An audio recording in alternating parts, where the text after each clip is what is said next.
नमस्कार, जय जोहार। साथियों, जागो पंच में आप सभी का हार्दिक स्वागत, अभिनंदन। साथियों, जागो पंच आपके लिए बड़ी बेहतरीन पुस्तक प्रस्तुत करने जा रहा है। इसका एक भाग आप देख चुके हैं।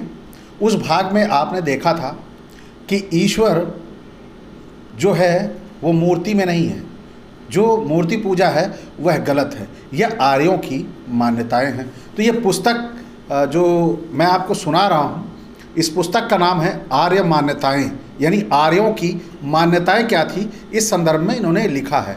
लेखक हैं इसके कृष्णचंद्र गर्ग जी, और इसके संपादक जो हैं वह हैं आचार्य राजवीर शास्त्री, और प्रकाशक आर्ष साहित्य प्रचार ट्रस्ट, दिल्ली की ये पुस्तक है। साथियों, आर्यों की अपनी एक निश्चित मान्यताएं हैं, ये सभी को आपको पता है, और जिसे इसी पुस्तक में लिखा गया है कि आर्य जो हैं उनका आर्य के नाम से ही संबोधित है, वह हिंदू नहीं है। लेकिन अभी आज का जो विषय है वह विषय बड़ा ही महत्वपूर्ण है। आखिर आर्य कहते हैं कि उनकी एक निश्चित मान्यताएं हैं और उनकी प्रथाएं हैं। उन मान्यताओं और प्रथाओं से हटकर जो कुछ है वो आर्यों का नहीं है। तो आर्य मान्यता क्या है? ये पुस्तक बता रही है कि ईश्वर अवतार नहीं लेता। यह पुस्तक कह रही है कि ईश्वर अवतार नहीं लेता, और आज हम देखते हैं हमारे समाज में अवतारों के अलावा कुछ नहीं दिखाई देता। आखिर है क्या? आर्य लोग असली में कौन हैं? जो ये भारत में बैठे हुए हैं मूर्तियों को लेकर बड़ी बड़ी, और ईश्वर के एक नहीं एक अवतार का खंडन कर रहा है ये कि ईश्वर अवतार नहीं लेता। और यहाँ पर अवतारों की भीड़ लगी है, लाइन लगी है। कैसे? राम, कृष्ण, है ना, वराह अवतार, सिंह अवतार, पता नहीं कौन कौन से अवतार ले डाले, कूर्म अवतार, है ना, मतलब जानवर तक का भी अवतार ले डाला। तो आखिर ये उसी एक ही आर्यों की ये हजारों मान्यताएं कैसे हो सकती हैं? जो मान्यता का इन्होंने विरोध किया वही मान्यता आज हमारे भारत में पूरी तरह से व्याप्त है। तो सच क्या है? सच ये है कि जहां जैसी देखी भावना वैसे ही उन्होंने किया बदलाव। तो देखते हैं पहले आर्यों की क्या मान्यताएं हैं। आइए पुस्तक की ओर चलते हैं। ईश्वर सब जगह व्यापक है, इसलिए वह एक स्थान पर कैसे स्थापित हो सकता है? और भी जो जन्मता है वह मरता भी है। तो ईश्वर न जन्म लेता है और न मरता है। शरीरधारी तो सुख दुख, भूख प्यास, भय, काम, क्रोध, लोभ, मोह आदि में फंसता रहता है, परंतु ईश्वर तो इन सब बातों से परे है। इसलिए ईश्वर शरीरधारी नहीं हो सकता। जो शरीरधारी ईश्वर को बना रहा है वो अपने फायदे के लिए बना रहा है, यानी वो अपने रोजगार के लिए बना रहा है उसे। क्योंकि आर्यों का जो पहले का मान्यता है, मत है, वो बिल्कुल डिफरेंट है। आज तो लगता है कि चारों तरफ जहाँ देखो ये तो पत्थर में प्राण डालने की प्रतिष्ठा चलाए बैठे। टीवी पे पूरा भौकाल दिखाई दे रहा है कि फला तारीख को फला मूर्ति में प्राण प्रतिष्ठा होगी, और 1 महीना पहले से उसका प्रकाशन चल रहा है। लेकिन आर्य मान्यता क्या कहती है कि ईश्वर अवतार नहीं लेता। तो ये लोग कौन हैं? झूठे लोग, या ये पुस्तक गलत है? इसका निर्णय आप जरूर करिएगा, क्योंकि इसीलिए मैं आपको पढ़ के सुना रहा हूँ कि इसमें जो चीज़ें दी गई हैं वो हजम नहीं हो रही हैं। मजाक सा लग रहा है कि आर्य आज चारों तरफ दे अवतारों के लिए आगे एक एक अवतार पैदा किए, घंटा बजाए जा रहे, और ये कह रहे हैं कि अवतार नहीं लेते ईश्वर। लेकिन प्रश्न है, प्रश्न पुस्तक कह रही है, जो ईश्वर अवतार न लेवे तो रावण, कंस आदि का नाश कैसे हो सके? तो उत्तर है, पहले तो जो जन्मा है वह अवश्य मरेगा, उसके लिए अवतार लेने की जरूरत नहीं है। रावण तो वैसे भी मर जाता, चाहे वो आते चाहे ना आते। इस कारण से रावण और कंस आदि ने भी मर जाना था। दूसरी बात, ईश्वर बिना शरीर धारण किए सारे ब्रह्मांड को बनाता है, जिसमें सूर्य, चंद्र, तारे, पृथ्वी, पशु, पक्षी, मनुष्य, वृक्ष, वनस्पति आदि हैं। उसके सामने रावण और कंस तो चींटी के समान भी नहीं है। परमात्मा सर्वव्यापक होने से उनके शरीर में भी जो विद्यमान था, जब अंदर चाहे अंदर से ही हृदय फेल करके मार सकता था, हार्ट अटैक आ जाती, वहीं बैठा बैठा उसे तो कलम चलाना था, चित्रगुप्त निकलो और रावण के प्राण लेके आओ। जरूरी था उसे किसी से मरवाना? वाकई ही ये आर्य जो मान्यताएं लिखी गई हैं या फिर ये जो लेखक है ये भाई आर्यों से अलग है। क्योंकि आज हम जो लोग आर्यों का ताना बाना देख रहे हैं, वो आर्यों का ताना बाना मूर्ति के इर्द गिर्द घूमता है और पुस्तक कह रही है इनकी मान्यता में ही नहीं था। फिर दूसरी बात, ईश्वर अवतार नहीं लेता, आर्यों की मान्यता है। अब चारों तरफ अपने नज़रें घुमा के देखो, जहाँ देखोगे वहाँ अवतार पाओगे। इवन बुद्ध तक को अवतार बता डाले।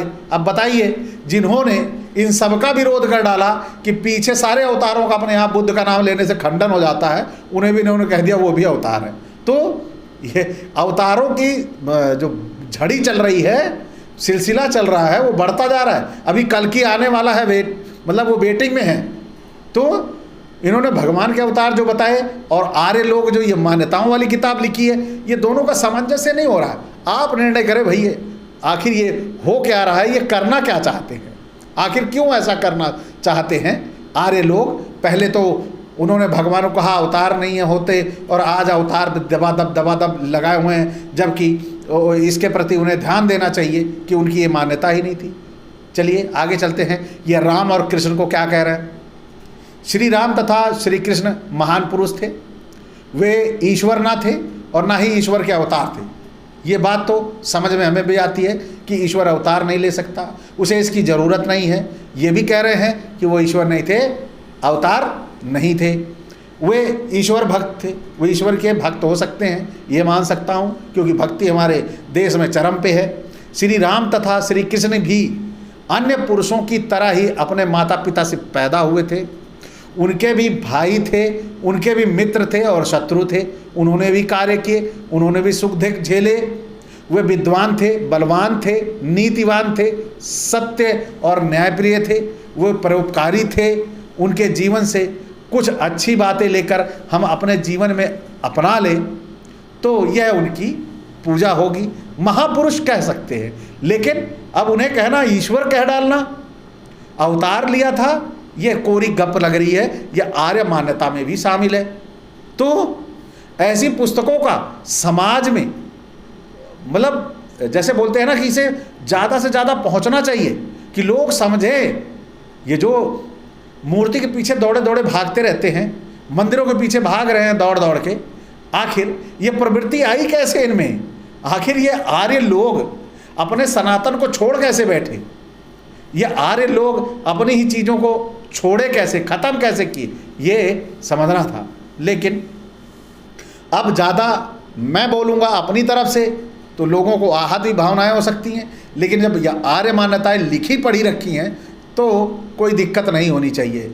अब देखिए, भगवान शब्द उसी प्रकार सम्मान सूचक है जिस प्रकार श्री और श्रीमान है। यहाँ वाल्मीकि रामायण और महाभारत से उदाहरण दिए जाते हैं जिनसे स्पष्ट हो जाता है कि श्री राम तथा श्री कृष्ण मनुष्य थे, ईश्वर नहीं थे। तो श्लोक क्या है? ना मद विधो दुष्कृत कर्मकारी मन्य द्वितीयास्ति वसुंधरायाम शोकेन शोको ही परंपराया मामेति भिंदन हृदय मनुष्य।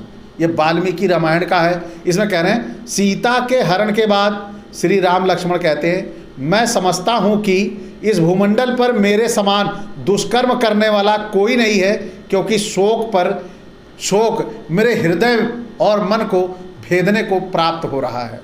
अब आप राम की व्यथा सुन सकते हैं, वो बेचारे खुद कह रहे हैं बार बार ये शोक हो रहा है, मेरी पत्नी को लोग लेके भाग जा रहे हैं, ये मैं ईश्वर, मेरा ऐसे ईश्वर बनने का क्या फ़ायदा? तो क्या ईश्वर जो सूर्य जैसी कलाकृति को बना सकता है, उसकी पत्नी को कोई एक मामूली सा राक्षस या मानव कोई भी लेके भाग सकता है? आपने कभी अपनी कल्पना की है? आप अपनी भी कल्पना की उड़ान को थोड़ा ऊंचा उड़ाइए।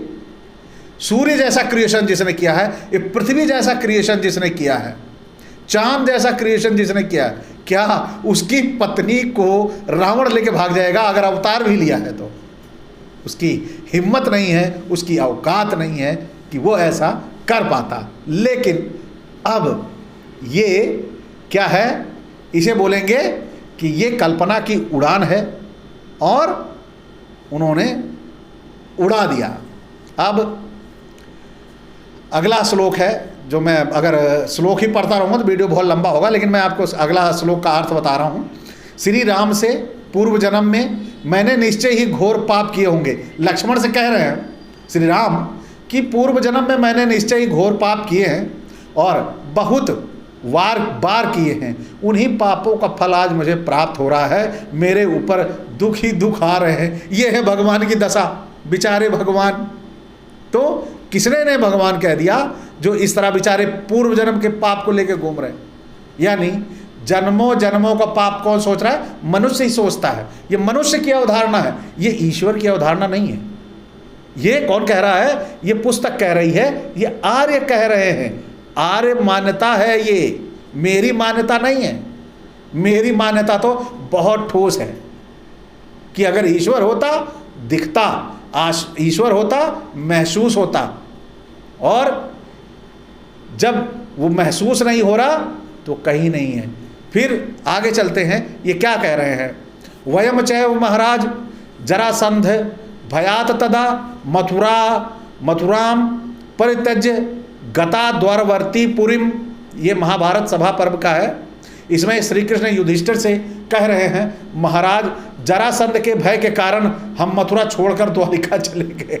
अब बताइए, जरा भगवान भी डर रहा है, बेचारा अवतार लिया है, वो भी डर रहा है। सूर्य को थोड़ा सा करीब कर देता पृथ्वी के, एक भी घास तक कीड़े मतलब कुछ भी पृथ्वी पर न बसता है ना, और वो बेचारा पृथ्वी पर एक कोने से भाग के दूसरे कोने में रहने जा रहा है। ये मजाक है, ये भगवानों का मजाक है। ये मैं नहीं कह रहा, ये इसी पुस्तक में लिखा गया है। तो आप जानिए कि भगवान अवतार नहीं लेता। इस पुस्तक ने सिद्ध करने की पुस्तक क्या है? आर्यों की मान्यता।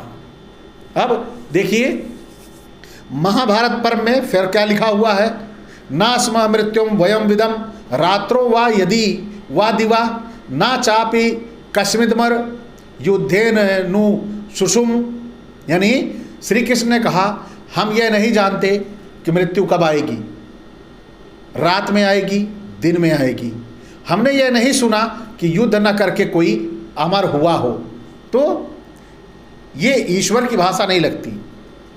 वो अवतार होते तो सूर्य के गोले की तरह पृथ्वीवासियों को अपना एहसास कराते, और किसी की हिम्मत, किसी की औकात नहीं है कि अगर इस सृष्टि का क्रिएशन जिसने किया है, उस क्रिएटिव चीज पे कोई अपना आधिपत्य बना ले या उस कृति को डरा धमका ले।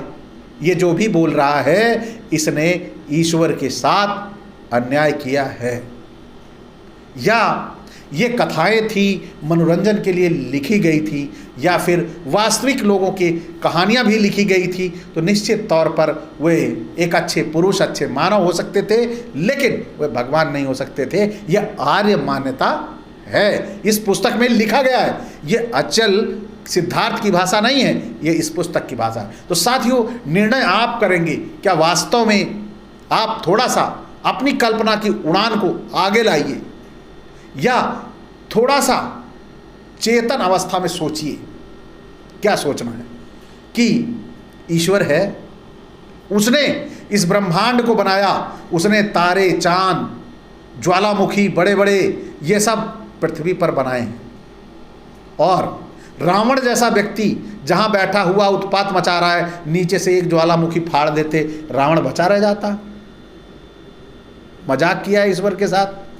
अब ये इनकी पुस्तकों से लिखा हुआ जो लिखा है उसी से समझ में आ रहा है। अब सूर्य है, वायु है, आंधी है, भूकंप है, एक बार पृथ्वी को पकड़ के डमरू की तरह बजा देते, धड़ धड़ धड़ धड़, रावण का पता न लगता कहाँ चला गया।